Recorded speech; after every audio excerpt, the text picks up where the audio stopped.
Assalamualaikum warahmatullahi wabarakatuh. Kita jumpa pada Meja Sohibul Channel. Ya, Meja Sohibul Channel. Apa itu? Ya meja, ini mejanya. Kita akan gunakan ini untuk diskusi-diskusi selanjutnya.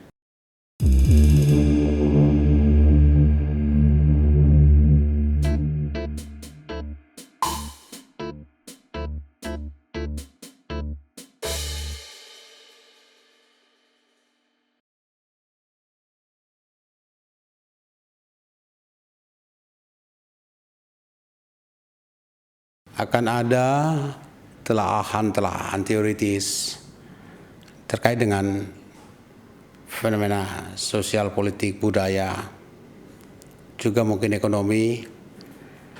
Bisa saja ini akan menjadi sebuah pembahasan tunggal atau dengan melibatkan orang lain atau dengan mengkonfirmasi dengan berbagai sumber-sumber pemberitaan yang ada atau literatur yang ada. Apa tujuan kita selenggarakan forum-forum seperti ini? Tidak ada lain, pencerahan, berbagi.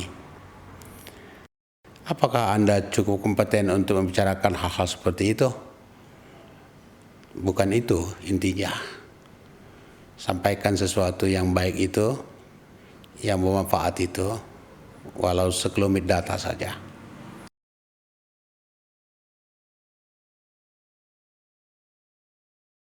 Apa-apa saja yang mau kita bicarakan.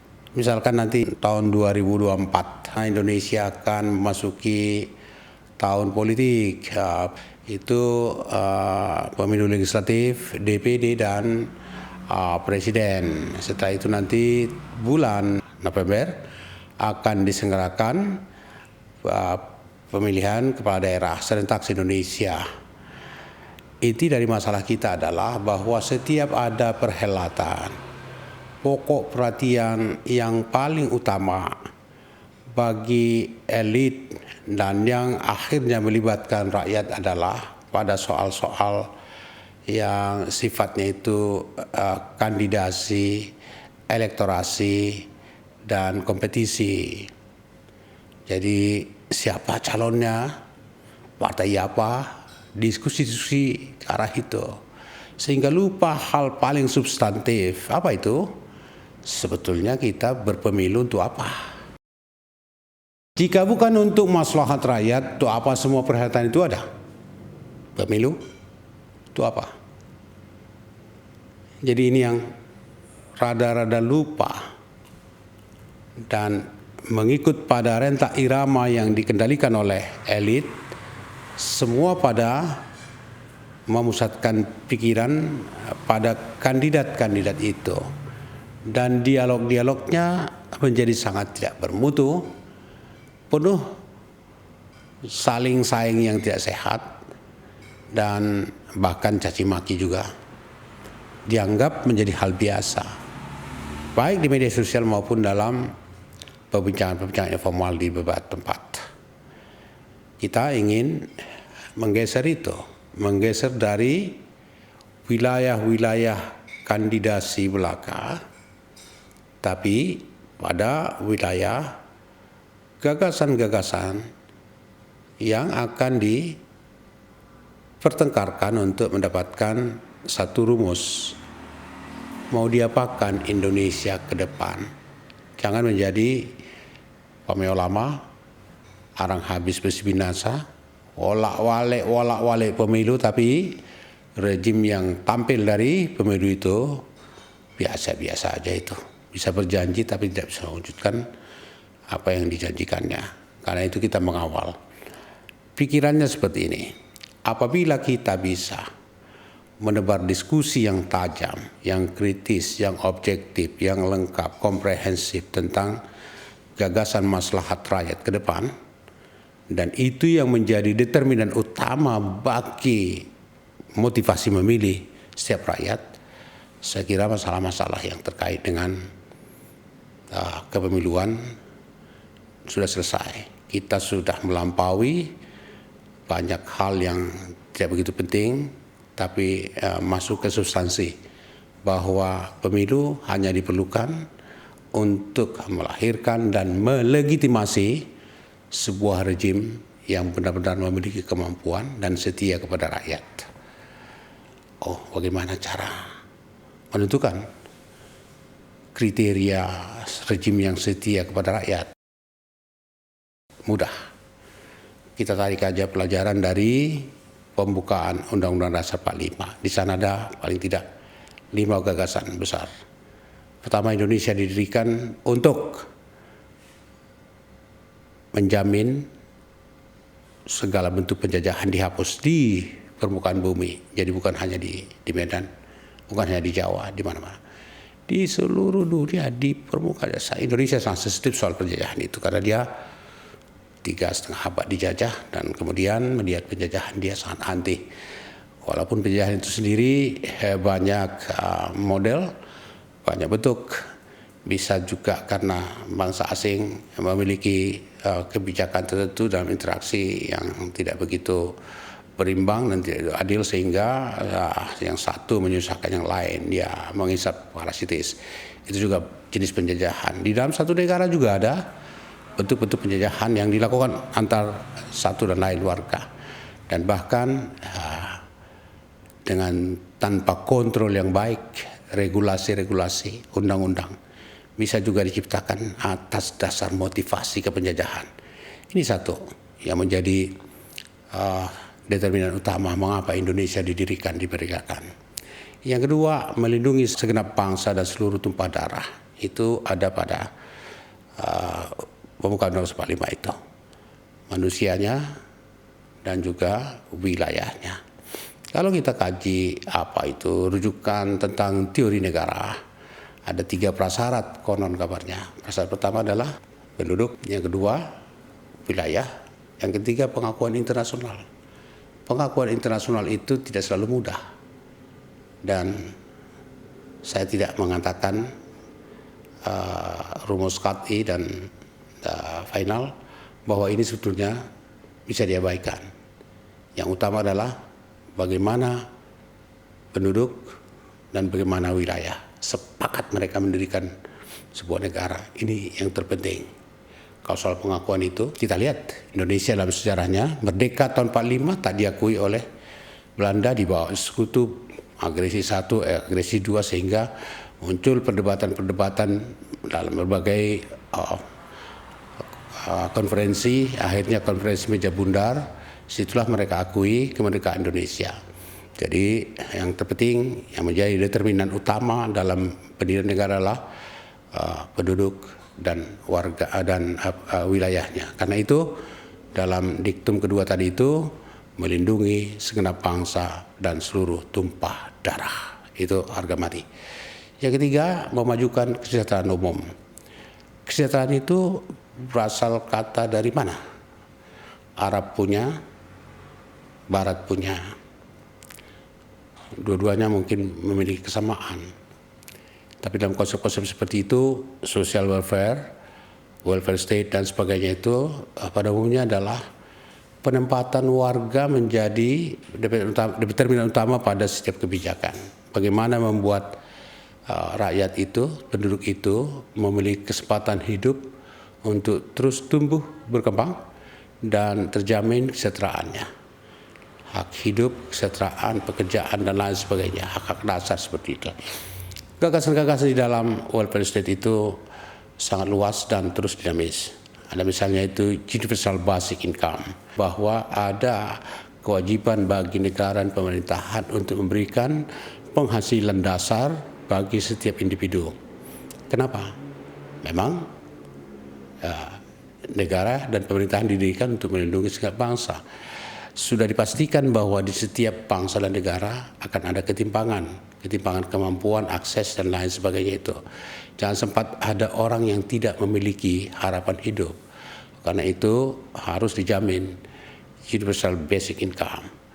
Di dalam Undang-Undang Dasar 45 juga ada itu, perlindungan terhadap fakir miskin, anak yatim. Itu kan dengan asumsi bahwa mereka tetap ada di masyarakat. dan mereka tidak berdaya dan mereka tidak boleh diabaikan. Lalu kemudian pasal 27 ayat 2 Undang-Undang 45, tiap-tiap warga negara berhak atas pekerjaan dan penghidupan yang layak bagi kemanusiaan. Jadi kewajiban pemerintah di situ tuh. Itu yang ketiga. Yang keempat, mencerdaskan kehidupan bangsa, itu terkait dengan pendidikan. Seandainya secara ideal dipikirkan bagaimana pengejawantahan prinsip ini, saya kira semua lembaga pendidikan dibebaskan. Sebab itu terkait dengan kualitas manusia. Manusia yang akan mengemban tugas secara estafet satu bangsa. Jadi kalau dia dikutip uang sekolah, kesehatan dan sebagainya itu kesalahan besar. Jangan berdagang kepada rakyat hal-hal seperti ini, itu hak normatif dia. Yang kelima adalah ikut dalam usaha-usaha ketertiban dunia. Jadi di mana ada ketidakadilan, Indonesia harus speak up, memberikan pandangannya, bahkan jika perlu protes dan mengalokasikan sumber dayanya untuk menghentikan kejadian-kejadian yang tidak mengacu kepada penghargaan terhadap HAM dan bertendensi eksploitasi dan lain sebagainya itu, dan itu memicu peluangnya besar untuk ketidakstabilan internasional. Dunia ini memang bukan milik kita, tapi kita harus ikut andil untuk memperbaikinya, membuatnya menjadi sebuah tempat yang nyaman bagi semua orang selamanya. Itu cara kita untuk melihat bagaimana pandangan ke depan tentang idealitas Indonesia itu. Dan itu yang coba kita ulas betul, kita tebar pemikiran ke arah itu, sehingga rakyat daripada bertengkar habis, caci maki soal siapa yang akan terpilih presiden X, Y, Z, itu urusan partai-partai politik lah. Tapi rakyat urgensinya adalah mendapatkan pemimpin yang betul-betul bertanggung jawab rakyat.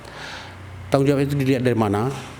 Siapa di antara figur-figur itu yang lebih dekat dengan kriteria dan yang diyakini lebih memungkinkan untuk setia dan melaksanakan itu tadi gagasan-gagasan besar yang ada di dalam pembukaan Undang-Undang Dasar tahun 1945, memastikan penjajahan di atas bumi terhapus, melindungi segenap bangsa dan seluruh tumpah darah, memajukan secara umum, mencerdaskan kehidupan bangsa, dan ikut dalam upaya ketertiban dunia. Kalaupun nanti satu kabinet terbentuk setelah pemilu, basis pembentukannya mestinya dari yang 5 itu, gagasan yang 5 itu. Jangan asal bentuk, tidak setiap isu automatically menjadi kementerian. Indonesia itu sangat gemuk kabinetnya, nggak ngerti saya apa itu pekerjaannya masing-masing, nomenklaturnya, dan kemudian job description-nya itu ngarang-ngarang itu. Coba aja perbandingkan jumlah kabinet kita Indonesia dengan Amerika, mana lebih besar, Indonesia atau Amerika? Kita lebih besar itu. Kita agak feodalistik itu. Ada Menko, ada KSP, sudah ada sekap, ada sekretariat kabinet. Ini jelas struktur berpikirnya enggak beres itu. Ya, apa yang menjadi tugas sekretaris kabinet, sekretaris negara, KSP, macam-macam itu. Dan kalau ada Menko, Menteri Koordinator, sebetulnya apa fungsi wakil presiden misalkan itu, koordinasi itu. Nah, dalam kondisi yang tertentu, Menko itu memang diperlukan. Sekali lagi, dalam kondisi tertentu, Menko itu memang sangat diperlukan. Karena pertama, presidennya kurang cakap, kurang mampu, maka perlu ada orang lain. Kan di dalam model-model demokrasi langsung itu, ada orang terpilih tidak memiliki wawasan, tidak kapasitas, tapi dia populer. Populisme mengantarkan dia kepada keterpilihan, tapi kapasitas tidak ada, jadi diperlukan orang-orang. Menteri-menteri itu kan menurut undang-undang adalah pembantu presiden, jadi orang ini Jadi seperti jabatan antara menteri dan presiden atau menteri utama begitu tuh. Padahal istilah itu tidak ada dalam konstitusi kita dan undang-undang kita. Jadi itu syarat pertama. Tidak boleh tidak diperlukan itu Menko bila mana kurang cakap presiden. Yang kedua, bila mana presidennya itu berprinsip lama, teking kentung dorong. Jadi kalau ada salah, itu tuh menteri. Jadi dia tetap bersih. Gitu. Stop it. Kita memerlukan anggaran yang lebih besar pada rakyat, tidak pada lembaga-lembaga dan orang-orang itu dan instrumen-instrumen kementerian dan sebagainya. Terlalu menurut saya terlalu boros, terlalu gemuk dan sebagainya. Diskusi seperti ini bisa saja banyak yang tidak suka, tapi mungkin ketidaksukaannya disebabkan oleh ketidaktahuan. Kita beritahu.